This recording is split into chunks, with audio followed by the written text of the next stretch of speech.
જે સતયુગમાં પણ વિજ્ઞાન લોકો પામી શક્યા નહીં મહાપુરુષો પાસેથી ઉપલબ્ધ હોવા છતાં, સતયુગ હોવા છતાં, જીવોમાં સરળતા હોવા છતાં પણ વિજ્ઞાન ન પામી શક્યા.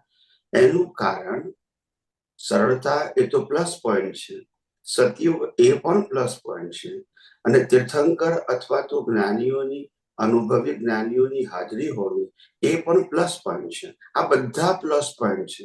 માઇનસ પોઈન્ટ એક જ છે, પોતાનું ડેવલપમેન્ટ નથી. અને ડેવલપમેન્ટ ન હોવાથી મુક્ત પુરુષોની, અનુભવી પુરુષોની, તીર્થંકરોની વાતો પણ સમજાય નહીં. સમજાય નહીં એટલે ગેર ના બેસે.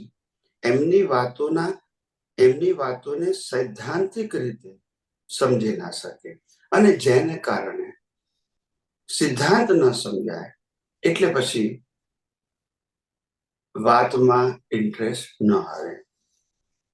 કારણ કે આ જીવ એકેન્દ્રિયમાંથી નીકળીને પંચેન્દ્રિયમાં આવ્યો અને મનુષ્યમાં પણ આવ્યો, પણ એને આ બધી જ જન્મ મરણની અવસ્થાઓમાં ઇન્દ્રિય જ્ઞાનને પાકું કર્યું. ઇન્દ્રિય જ્ઞાન એટલે આંખે દેખાય તે, કાને સંભળાય તે, મોઢેથી બોલાય તે, આ બધા જ્ઞાનો પાકા કર્યા, જેને કારણે એ અનુભવ જ્ઞાનના વિષયમાં આગળ ન વધી શકે. ઇન્દ્રિયોથી દેખાતું, અનુભવાતું એ બધું રિલેટિવ સત્ય છે, સનાતન સત્ય નથી. પણ એની અંદર, એની બેકમાં સનાતન સત્ય છે કે જે ઇન્દ્રિયોથી દેખાયું એ તત્વોથી બન્યું છે અને કુદરતી કાનૂનથી બન્યું છે. એ અવસ્થા એમને નથી બની જે આપણને ઇન્દ્રિયોથી અનુભવમાં આવે છે. સાંભળવાની પ્રક્રિયા, જોવાની પ્રક્રિયા, સૂંઘવાની પ્રક્રિયા, ચાખવાની, બોલવાની પ્રક્રિયા, ક્રિયા કરવાની પ્રક્રિયા, સ્પર્શની પ્રક્રિયા, આ બધી જ પ્રક્રિયાઓ જે દેખાય છે એ બધી જ પ્રક્રિયા કુદરતી રચના છે, અને એની પાછળ કુદરત અને કુદરતી કાનૂનનું સાયન્સ છે. પણ આપણે અનાદિકાળથી ઇન્દ્રિયથી દેખાતા રિલેટિવ સત્યથી પ્રભાવિત થઈ ગયા, એટલે કુદરતી રચના જોવાનું સનાતન સત્ય ચૂકી ગયા. કારણ કે કુદરતી રચના ત્યારે દેખાય કે જેની અંદર કુદરત એટલે કે તત્વ અને કુદરતી કાનૂન ઇનબિલ્ટ હશે.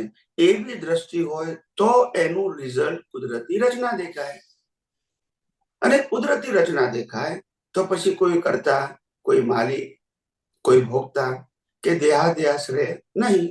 આ જ આધ્યાત્મ વિજ્ઞાનનો સાર છે. પણ એ ન દેખાવાથી હું કરું છું, તું કરે છે, મારું છે, તારું છે, મેં ભોગ્યું, તે ભોગ્યું, હું જે કંઈ કરું છું એ શરીરથી કરું છું, તું પણ કરે છે, શરીરથી કરે છે. મન વચન કાયાથી તું બોલે છે, વિચારે છે, ક્રિયા કરે છે. હું પણ બોલું છું, વિચારું છું, ક્રિયા કરું છું. બસ આ દ્વંદ્વને કારણે આપણે બધા સનાતન સત્યને પામી શક્યા નહીં. એટલે મેં કીધું ઇન્દ્રિય જ્ઞાન એ રિલેટિવ સત્યનું પ્રતીક છે. એ ઇન્દ્રિય જ્ઞાનને સનાતન સત્યની દ્રષ્ટિથી જોવું, એનું નામ આધ્યાત્મ વિજ્ઞાન. જેમ કે શરીરને જોઈ શકાય, એ ઇન્દ્રિયનો વિષય છે, પણ શરીરની અંદર આત્મા છે એ જોવું એ દ્રષ્ટિનો વિષય છે. એટલે કે આત્મા વગર શરીરનું અસ્તિત્વ હોતું નથી. પણ એ દેખવા માટે દ્રષ્ટિ જોઈએ, આંખોનું કામ નથી. કોઈ વ્યક્તિ આપણું અપમાન કરે છે તો એ ક્રિયાને કરનારાને દોષિત જોવું એ આંખોનો વિષય છે. પણ સિદ્ધાંતનો વિષય શું છે કે એને જે ગુસ્સો કર્યો કે અપમાન કર્યું એ 6 તત્વો અને કુદરતી કાનૂનથી બનેલી અવસ્થાને આધારે કર્યું, માટે એ કુદરતી રચના છે. એ સ્વતંત્ર કરતા નથી અને માટે સ્વતંત્ર કરતા ન હોવાથી નિર્દોષ છે. હવે આ જોવું એ તો પુરુષાર્થ છે, એ આંખોનો વિષય નથી. અને એ નથી દેખાતું એટલે આપણી દ્રષ્ટિમાં રિલેટિવ સત્યનું જ્ઞાન પાકું થઈ ગયું છે અને સનાતન સત્યનું જ્ઞાન ઢંકાઈ ગયું છે. અને ઢંકાઈ જવાનું કારણ ઘણા વર્ષો છે, ઘણા અવતારો છે. કારણ કે જ્યારે જ્યારે મહાપુરુષોએ જે તે સમય સતયુગમાં કે કળિયુગમાં મહાપુરુષોએ જ્યારે જ્યારે વિજ્ઞાનની વાત કરી, સનાતન સત્ય સનાતન સિદ્ધાંતોની વાત કરી, આ જગતનું યુનિવર્સલ ટ્રુથ બતાવવાની વાત કરી, ત્યારે ત્યારે માસ ઓફ પીપલે એમને રિજેક્ટ કર્યા કે ભાઈ અમને તો સનાતન સત્ય દેખાતું નથી, માટે અમને જે રિલેટિવ સત્ય દેખાય છે એને જ સત્ય માનીને અમે આગળ ચાલવાના. જેમ કે હું આરતી કરું છું એ તો દેખાય છે, હું ઉપવાસ કરું છું દેખાય છે, માળા ગણું છું દેખાય છે, મંદિરમાં જવું દેખાય છે, હું કોઈ ધાર્મિક પુસ્તક વાંચું છું એ દેખાય છે, હું કોઈ પણ શુભ ક્રિયા કરું છું દેખાય છે. માટે અમે એને માની છે કે આ ક્રિયાને પુરુષાર્થ માનીએ છીએ. એવી જ રીતે કોઈ ખરાબ ક્રિયા કરે, અસામાજિક ક્રિયા કરે, તો પણ આપણને દેખાય છે કે આ માણસ ખોટું કરી રહ્યો છે. પણ આપણને એ નથી દેખાતું કે આ ક્રિયા પાછળ સાયન્સ શું છે, આ ક્રિયા પાછળ શક્તિ કોની છે એ દેખાતું નથી. એ દેખાય તો કામ થઈ જાય.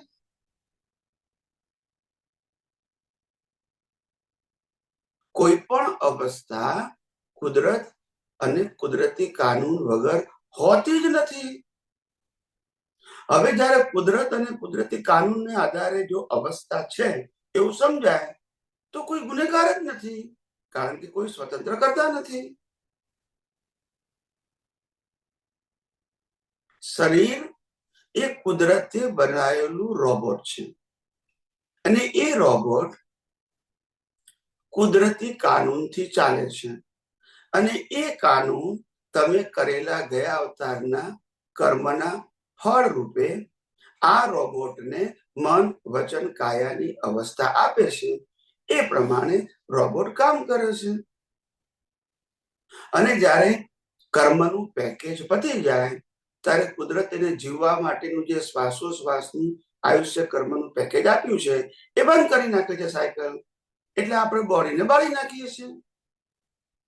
પણ જીવતું રાખવા માટે શ્વાસની શક્તિ પણ કુદરતની, બંધ પણ કુદરત કરે છે અને જીવવા માટે હવા પાણી ખોરાક પણ કુદરત આપે છે. આખી બોડીનું સમગ્ર સંચાલન ઇન્ટરનલ કુદરત કરે છે, બહાર પણ કુદરત કરે છે. આપણી પાસે ક્યારે શું થવાનું છે એનું જ્ઞાન નથી અને જાણવાની જરૂર પણ નથી, કારણ કે આ પેકેજ જે છે એ પેકેજ બનાવનાર પણ કુદરત છે, ચલાવનાર એ કુદરત છે, અંત લાવનાર પણ કુદરત છે. પણ વારંવાર આ વાતોને એટલા માટે બાયપાસ થઈ જાય છે, ભૂલી જવાય છે, જાગૃતિ રહેતી નથી, કારણ કે રિલેટિવ સત્યનો આંખે દેખ્યા ઇન્દ્રિયોથી અનુભવાતા સત્યનો જબરજસ્ત પ્રભાવ છે. આપણને એમ લાગે છે કે આ વ્યક્તિ બોલી, આ વ્યક્તિએ સાંભળ્યું, આ બંનેનો ઇન્ડિપેન્ડન્ટ પાવર છે. ત્યારે જ્ઞાની પુરુષ પણ કહે છે અવસ્થા માત્ર કુદરતી રચના છે. એમાં પાછું ઉમેર્યું મન વચન કાયાની અવસ્થા માત્ર કુદરતી રચના છે. એમાં પાછી બીજી વાત કરી સ્થૂળ સંજોગ, સૂક્ષ્મ સંજોગ, વાણીના સંજોગો પર અને પરાધીન છે. પારકા છે અને પરાધીન એટલે પારકી સત્તાને આધીન છે. મારા એટલે કે આત્માના નથી ને આત્માની શક્તિના પણ સંજોગો નથી. આત્માની હાજરીમાં કુદરતે બનાવેલા સંજોગો અને શક્તિને આધારે આ મન વચન કાયાની અવસ્થા વ્યક્તિગત બને છે અને સામસામી બને છે. એમાં બંને રોબોટ અને બંને રોબોટના મન વચન કાયાનું ટોટલ મેનેજમેન્ટ કુદરત કરે છે. અને કુદરત કરે છે એની પાછળ કોઝ જવાબદાર છે, કર્મ જવાબદાર છે, ગયા અવતારના કારણ જવાબદાર છે. આ શરીર તો ટોટલી ફ્રેશ બોડી છે, એની પાસે કોઈ ઇન્ડિપેન્ડન્ટ પાવર નથી. જેમ રોબોટ પાસે ઇન્ડિપેન્ડન્ટ પાવર ના હોય એમ બોડી પાસે પણ કોઈ ઇન્ડિપેન્ડન્ટ પાવર નથી. પ્રોગ્રામ પ્રમાણે જેમ રોબોટ ચાલે છે એમ પ્રોગ્રામ પ્રમાણે મન વચન કાયા ચાલે છે. ફક્ત રોબોટ અને મન વચન કાયામાં ફેર એટલો છે કે આ રોબોટની અંદર આત્મા છે અને પ્રતિષ્ઠિત આત્મા છે. પેલા રોબોટમાં માત્ર મેન મેડ રોબોટમાં માત્ર પ્રોગ્રામ છે અને પ્રોગ્રામને ઓપરેટ કરવા માટે ઇલેક્ટ્રિકલ પાવર સપ્લાય છે, બેટરી છે. આવી રીતે એમાં મન વચન કાયાની અંદર પણ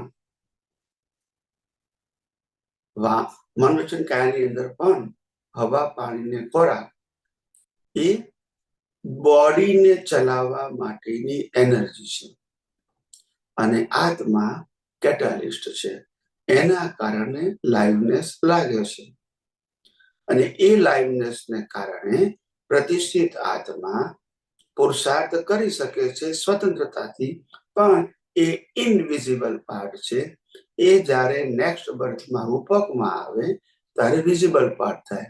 ઇનવિઝિબલ પાર્ટ એ તમારું ક્રિએશન છે, વિઝિબલ પાર્ટ એ કુદરતનું ક્રિએશન છે.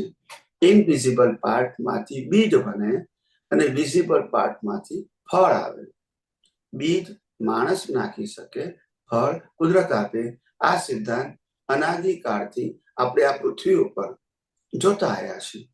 બીજ નાખવાની સ્વતંત્રતા તમારી પાસે છે, ફળ આપવાની સ્વતંત્રતા કુદરત પાસે છે. આ અનાદિકાળથી ખેડૂતો જાણે છે, સામાન્ય વ્યક્તિઓ પણ જાણે છે અને આંખેથી જોઈ શકાય એવી વસ્તુ છે. પણ મેં કીધું તે પ્રમાણે અનાદિકાળથી આપણે જે 5 ઇન્દ્રિયના વિષયોથી આ જગતને જોવા, સમજવા જે રીતે તત્પર થયા છે, એટલે વિજ્ઞાન સમજતા વાર લાગે એ અમને ખબર છે. અને ઘણા બધા મહાત્માઓ કહે છે કે સ્વામીજી તમે બધા સત્સંગમાં કુદરત, કુદરતી કાનૂન, કુદરતી રચનાની વાત કરો છો, આત્મા ચેતન અવિનાશી અનંત શક્તિ વાળો છે એની વાત કરો છો, તો દર વખતે આ બોલો છો તો અમને એવું લાગે છે કે આ બધી વસ્તુ અમને સમજાઈ રહી છે અને અનુભવ કરવાનો પ્રયત્ન કરી રહ્યા છે. ત્યારે મારે કહેવું પડે છે કે તમારી બધાની જાગૃતિ એટલી બધી ડીમ છે કે વારે ઘડીએ એક સેકન્ડ પણ જો કુદરતી રીતે જોતા ન આવડે તો તરત જ રિલેટિવ સત્યમાં તમે જતા રહેવાના છો અને બીજ પડી જવાનું છે. એટલે અમારું કામ તમને સતત જાગૃત કરવાનું છે. જ્યાં અમારી પ્રત્યક્ષ પરોક્ષ હાજરી છે ત્યાં વિજ્ઞાનની જ વાતો કરતા રહીશું, જેને કારણે તમારું જે સાયન્ટિફિક વિઝન છે એ દિવસે દિવસે મજબૂત થતું જાય, વર્ધમાન થતું જાય અને ઉપયોગ કરવામાં આસાની થતી જાય. આ જ અમારો આશય છે. વિજ્ઞાન ક્યારે નવું હોતું નથી, વિજ્ઞાન ક્યારે પરિવર્તનશીલ હોતું નથી અને વિજ્ઞાન ક્યારે કોઈનો વ્યૂ પોઈન્ટ હોતો નથી. માટે એને કુદરતનું કાનૂન કહેવાય.